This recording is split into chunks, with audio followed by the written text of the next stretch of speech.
So it's Friday, April 21, 1820. A physics professor in Denmark named Hans Christian Ørsted is in the middle of a lecture and is using a compass as an electric wire for demonstration.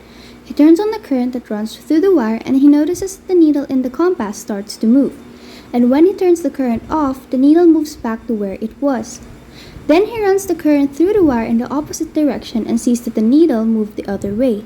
What Ørsted demonstrated that day was a fundamental discovery, the connection between electricity and magnetism, and it changed the field of physics forever. The relationship between electricity and magnetism not only explained what Ørsted and his students witnessed that day, it also makes possible much of the technology that used today, from hydroelectric dams to your smartphone. You're probably familiar with the basic of magnets already. They have a north pole and a south pole. Two of the same pole will repel each other and opposites attract. Only certain materials, especially those that contain iron, can be magnets. It depends on their molecular properties, and other metals including cobalt, nickel, and iron are attracted to magnets even though they aren't magnets themselves. And there's a magnetic field around Earth, which is why you can use a compass to figure out which way is north. The lines point from the North Pole to the South Pole, like how electric field lines point from the positive to the negative charge. But there is a key difference. You can have an electric field spreading outward from a single charge, but that can't happen with magnets because you can isolate one magnetic pole. If you chop a bar magnet in half, you don't end up with one north magnet and one south magnet. You end up with two magnets, each with its own north pole and south pole. This means that the magnetic field lines surrounding a magnet always form closed loops. We measure magnetic fields using a unit called the Tesla, which is 1 Newton per ampere meter. And 1 Tesla is a very strong magnetic field. The fields from some of the strongest superconducting magnets in the world are only 10 Teslas. When Ørsted was doing his demonstration on that fateful day in 1820, he was using a regular compass magnet. But when he brought the magnet close to a wire carrying current, the magnetic field from that current exerted a force on the needle, moving it point in a different direction. Ørsted had discovered one of the fundamental principles of electromagnetism.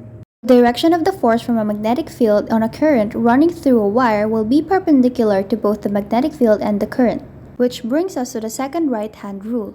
Here's how to use the second right-hand rule. Point your arm in the direction of the current, then bend your fingers so they're perpendicular to your palm. This represents the direction of the magnetic field. Your thumb, which is perpendicular to your fingers, is the direction of the force on the wire. What about the strength of that force? The magnitude of the force from a magnetic field on a wire is equal to ILB sine theta. This equation tells us that there are 4 factors that affect the magnitude of the force. First, there's the current in the wire, that's I, and the stronger it is, the stronger the force is. Second, there's the length of the wire running through the magnetic field, that's L. And the longer the wire is, the stronger the force is. Third, there's the magnetic field B, and the stronger the B is, the stronger the force. Finally, the closer to perpendicular the current is with respect to the magnetic field's direction, the stronger the force is. That's where sine theta comes in. Its maximum value is 1 when theta is 90 degrees, so the current is perpendicular to the magnetic field lines. That's when the force will be the strongest. Similarly, the minimum value of sine theta is 0 when the theta is 0. So that means the current is parallel to the magnetic field lines. And in that case, there won't be any force on the wires at all. Now, all this math can help us understand how we're being protected right now from solar radiation. The sun is constantly shooting radiation towards Earth in the form of charged particles. But luckily for us, Earth has a magnetic field. Currents are made up of moving electric charges, so it makes sense that a magnetic field would also exert a force on single electric charges that pass through it. And this is exactly what the Earth's magnetic field does to the charged particles coming from the sun. It deflects them, sending them spirally away and protecting us from the worst of the radiation. Let's suppose you wanted to find the magnitude of the force of the magnetic field on a single charged particle from the sun. All you have to do is change the equation we used for the force on the current to account for the fact that we're talking about a single charge. The equation for the force of a magnetic field on a current says that the strength of the force is equal to the current times the length of the wire times the strength of the magnetic field times the sine of the angle between the current and the magnetic field. Now, 2 of those variables don't apply to a single charge, the current, I, and the length, L. But current is just equal to the number of charged particles passing a given point over a certain amount of time, which we'll call n times their charge q divided by the time t. For a single charge, n is just 1, and length is just equal to velocity v multiplied by time. So we can apply these two facts to our equation for force, which tells us that the force of an electric charge moving through a magnetic field is equal to q divided by time multiplied by velocity times time times the strength of the magnetic field times the sine of theta. Those two t's cancel each other out, so the equation simplifies to F equals qvb sine theta. That means that, like the forces on a current running through a wire, the force on a single electric charge depends on four factors. One is the same as with a current. The stronger the magnetic field, the stronger the force. The other three factors are slightly different from the case with a current. First, the force is stronger the closer to perpendicular the charge's velocity is to the magnetic field lines, which means that if the charge velocity is parallel to the magnetic field lines, there won't be any force or whatsoever. Second, the more charge the particle has, the stronger the force. And third, the faster the particle is moving, the stronger the force. Finding the direction of this force is where the third right-hand rule comes in. So electric currents create magnetic fields, and the magnetic fields exert forces on electric currents and charges. Ørsted's experiment was simple, but his discovery linked two major fields of physics and inspired other scientists to do a lot more experimenting. It was the autumn of 1820. Hans Christian Ørsted has just discovered the connection between electricity and magnetism. Meanwhile, a French physicist named André-Marie Ampère was experimenting with some wires, trying to learn about the connection between currents and the magnetic fields they create. He took two parallel wires and ran a current through both of them in the same direction, and the wires attracted each other. And when he ran a current through both wires in the opposite directions, the wires repelled each other. Studying the strange forces between wires led Ampère to discover one of the most fundamental laws in electromagnetism, what we now call Ampere's law. If you wrap a current-carrying wire into a coil, the inside of the coil acts like a magnet. There's a north pole at the end of the coil and a south pole at the other. And if you put a loop of a current-carrying wire in a magnetic field, it'll turn. Ampere's law lets you calculate the strength of currents in magnetic fields in almost all situations. So first, these two parallel wires. Why do they attract and repel each other? It's easier to see why the two wires act the way they do if you look at one wire first. The current running through a wire generates a magnetic field. So let's say you have a long straight wire with a current running through it. The current will create a magnetic field circling the wire. The magnetic field will decrease the further you are from the wire. If you draw a circle, let's say a centimeter from the wire, the magnetic field along the circle will have a set strength. Ampère realized that the stronger the current that's running through the wire, the stronger the magnetic field would be along that circle. That's the basic logic behind Ampere's law, but this is physics, and we tend to express relationship in terms of equations. The equation for Ampere's law applies to any kind of loop, not just a circle surrounding a current, no matter how many wires there are or how they're arranged or shaped. The law is valid as long as the current is constant. The equation itself says that the integral of the magnetic field B along the loop times the cosine of theta with respect to distance is equal to a constant called mu0 multiplied by the current running through the loop. This equation just means that the total magnetic field along the loop is equal to the current running through the loop times a constant number. The constant mu0 is sometimes called the magnetic constant, and it's equal to 4 times pi times 10 to the negative 7 newtons per ampere squared. Now, you may have noticed that there is an integral on the left-hand side of the equation for Ampere's law, and you might remember that we use integrals when we need to add lots of infinitely tiny values. Well, in Ampere's law, we're adding up all the little bits of magnetic field along the loop. We are saying that all those bits of magnetic field added together are equal to the enclosed current times the magnetic constant. B is the strength of the magnetic field at each point along the loop. Theta is the angle between the magnetic field and each point on the loop, and ds is referring to each infinitely tiny section on the loop. The mathematics of Ampere's law can get very complicated very quickly, but to get the basic sense of how it works, let's return to our scenario. A circle around one long straight wire. We're trying to find the magnetic field at each point on the circle, that's B, in terms of the enclosed current and radius of the circle. So first, let's solve the integral in Ampere's law to get the total of the magnetic field along the circle. According to the law, we're solving the integral of the magnetic field times the cosine of theta with respect to the points along the circle. But we can simplify this integral pretty easily. First, you'll notice that the magnetic field coming from our wire is parallel to the circle at every point. So the angle theta is 0 and the cosine of 0 is 1 because anything times the 1 is equal to itself. So we can just knock the cosine of theta term out of the integral.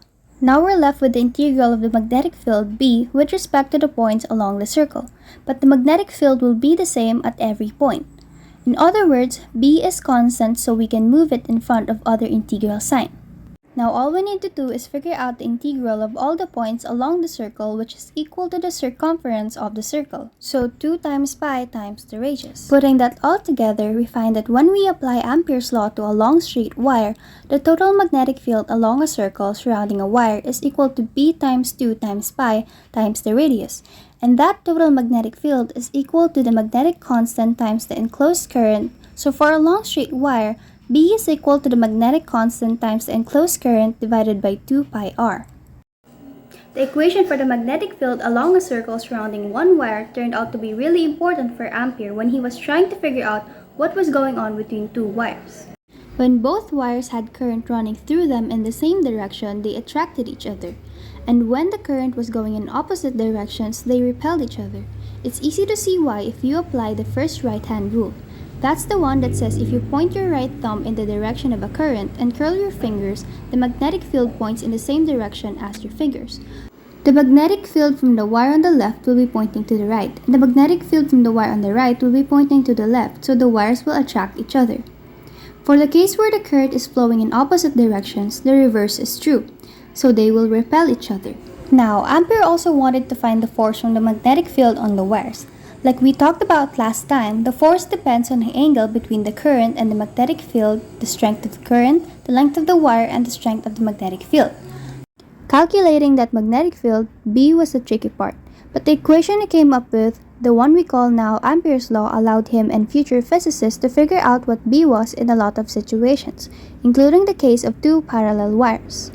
So the two parallel wires attracted and repelled each other because of the magnetic field created by a current. What about that coil of wire that turned into a magnet? Well, you can probably guess that its behavior is because of the magnetic field produced by a current. See, that coil of wire is called a solenoid, and when a solenoid has a current running through it, it produces a magnetic field, basically all of which goes through the inside of the coil. If you curl your right hand around the solenoid so that your fingers point in the direction of the current running through the loops, your thumb will point in the direction of the magnetic field. Ampere's law is useful for solenoids too. It says that the magnetic field inside the coils B is equal to the magnetic constant times the current running through the coils times the number of coils. So that's what happens when loops of wire create a magnetic field. When you stick a loop of wire in a magnetic field, something a little stranger happens. The loop turns. That's because the magnetic field creates a torque on the wire. Take a look at this loop of wire. The horizontal parts of the loop are parallel to the magnetic field, so it won't exert a force on them. But the vertical parts of the loop are perpendicular to the magnetic field, so it will exert a force on them, a force that turns the loop. We know that the force from the magnetic field on the wire will be equal to the current times the length of that part of the coil times the magnetic field. And we can use the second right-hand rule to figure out the direction of that force. If you put your hand in the direction of the current, then bend your fingers in the direction of the magnetic field, your thumb will point in the direction of the force, which turns out to be away from you for the left-hand side of the coil and toward you for the right-hand side. So the coil turns clockwise. This is how electric motors work. They have an electric current that continuously flips directions, making loops of wire spin. Those moving loops of wire can be used to do mechanical work, like turning the drum in your washing machine, or your power drill, or the fan that probably cools your computer. There are electric motors all over the place, so the next time you wash your clothes or put together some furniture or use your computer without it overheating, you have Ampere to thank. To calculate torque due to magnetic force on a current carrying loop. Consider a rectangular loop PQRS of length L and width W suspended perpendicular to a uniform magnetic field B bar. I flows in the coil in the direction of PQRS. On applying Fleming's left-hand rule on side QR, the magnetic force F1 equal to IWB turns out to be perpendicular to QR and to the magnetic field. Magnetic force F2 on SB that is equal to IWB turns out to be opposite to F1. As you can see, forces F1 and F2 are equal in magnitude, opposite in direction, and have the same line of action. Hence, the resultant effect on the loop is zero. Similarly, force on PQ F3 equals to ILB is same in magnitude but opposite in direction to that of force F4 on RS. Since the line of action is the same for both forces, they have no effect on the loop. Now let the loop's normal make an angle of theta with the magnetic field forces on SB and QR are equal and opposite to each other, and they have the same line of action. Hence, they produce a net force equal to 0 and net torque also equal to 0. Magnitude of force on PQ is equal to the magnitude of force on RS, but they don't have the same line of action. Hence, they produce a couple due to which the coil tends to rotate in the clockwise direction. From triangle PSN, sin theta is equal to Pn by Ps. This gives the distance between the force Pn equal to W sin theta. Net torque acting on the coil is equal to the product of magnitude of force and the perpendicular distance between the forces WL is equal to area of the loop. Hence, torque on the coil is equal to IBA sin theta. Let A bar be an area of vector of magnitude, a normal to the loop by curling fingers of right hand in the direction of thumb gives the direction of A bar. Net torque can be written as IA bar cross B bar. IA bar can be replaced with a vector called magnitude moment. Magnetic moment of a loop is the product of current and area vector. Torque on a loop is simply M bar cross B bar. This result is valid for loops of all shapes. If the coil has N turns, magnetic moment of the loop is N times IA bar. Summary: magnetic moment of a loop is the product of a current and area vector. Torque on a current carrying coil in a magnetic field is cross product of its magnetic moment and magnetic field. Now we are going to talk about permanent magnet moving coil galvanometer or PMMCG. What is a galvanometer? Galvanometer is an electromechanical instrument used for detecting and indicating an electric current. It is a sensitive electromagnetic device which can measure low currents, even of the order of a few microamperes. Galvanometer works as an actuator by producing a rotary deflection in response to electric current flowing through a coil in a constant magnetic field. Constructional detail of permanent magnet moving coil galvanometer. Permanent magnet moving coil galvanometer is made up of a two concave permanent magnet where magnetic field is directed from north to south, and rectangular coil that has many turns, usually made of thinly insulated or fine copper wire. It is wounded on a metallic frame which is pivoted from both the ends. The coil is free to rotate about a fixed axis. The stool arrangement is consist of two phosphor bronze hair-like springs. The first one is connected to a upper pivoted free end of the coil.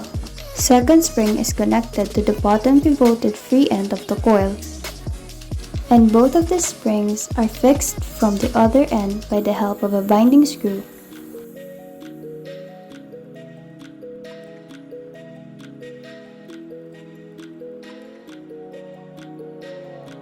A cylindrically soft iron core is symmetrically positioned inside the coil to improve the strength of the magnetic field. And to make the field radial, there is a very important reason for keeping the magnetic field radial, which we will talk about later in this video during the working of a galvanometer.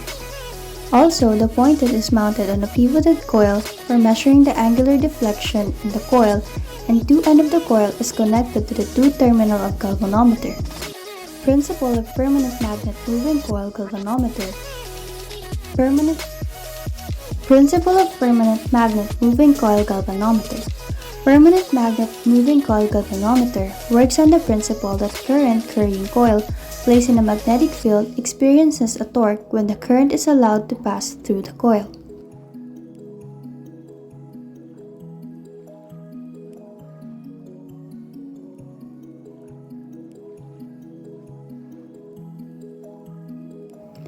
Current starts flowing from A to B in the left arm of the coil and from C to D in right arm of the coil. As we can see in the animation that in the arm AB, direction of the current is upward, and in the arm CD, direction of the current is downward. While the direction of magnetic field is from north to south for both the arm AB and CD, therefore according to the left-hand Fleming rule, two couple of forces or torque starts acting on the coil, which will help in rotating of a coil and causes angular deflection of a pointer. At this time, hairspring comes into play and creates counter torque to resist any extra unnecessary deflection or damage of a very sensitive pointer and always ensures proper functioning of the galvanometer. Corresponding calibrated scale is provided for converting the angular deflection of the pointer in microamperes. Now let's try to understand why this radial magnetic field is needed. Here we have used concave-shaped magnets to provide radial magnetic field. But why? As we all know, equation of torque in this case is NIAB sine theta, where N represents number of turns, I is the current, and theta is the angle between the magnetic field B and the area vector, which is always normal to the plane of the rectangular coil. It is clear that sine theta for an angle of 90 degrees is always 1. Now we can see that because of the radial magnetic field, for each and every positions of the coil, magnetic field and the area vector are at right angle, or theta equals 90 degrees. Therefore, radial magnetic field provides constant torque irrespective of the rotation of the coil. This makes the deflection directly proportional to the current because NA and B was already constant, and now theta also becomes constant. Now, current I is the only variable, which makes it easy to calibrate the instrument for the measuring purpose. Ferromagnetism. A piece of iron usually does not exert any magnetic force on other pieces of iron. So even with a large nail, you usually cannot pick up small nails.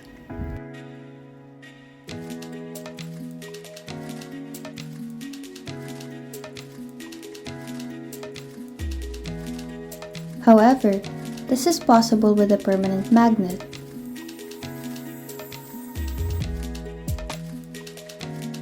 But a permanent magnet usually only consists of iron.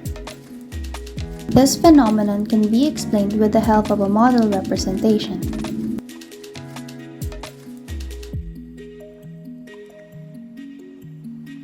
In every ferromagnetic substance, iron, cobalt, and nickel, there are tiny magnetic areas.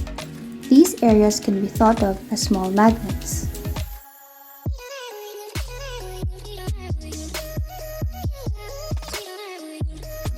It can also be imagined as small compass needles.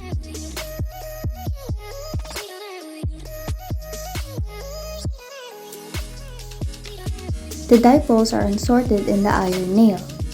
The magnetic effects cancel each other out.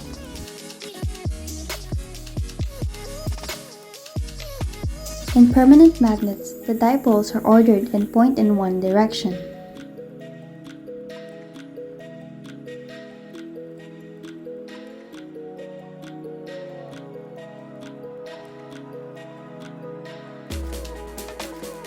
Here, the individual magnetic effects intensify.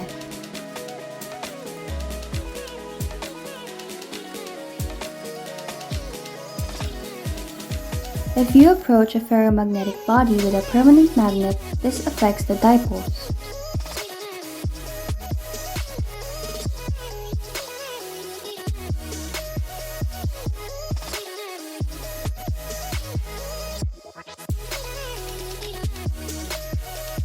The body also temporarily shows magnetic properties.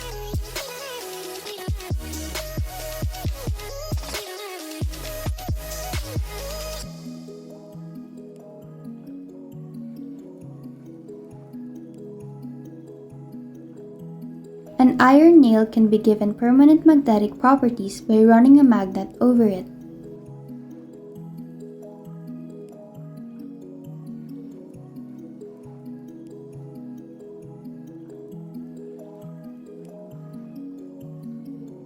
The dipoles are steered in one direction.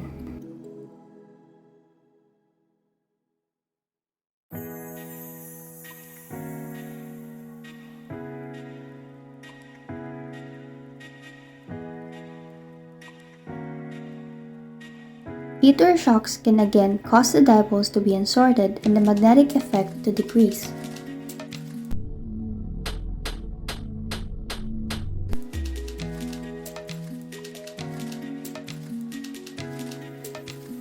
If you split a permanent magnet, the question arises as to whether you get two individual poles.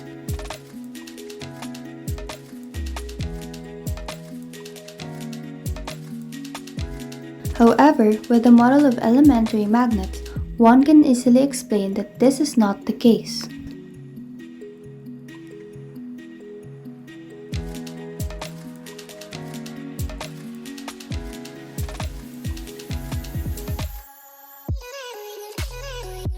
Both parts again have a north and a south pole.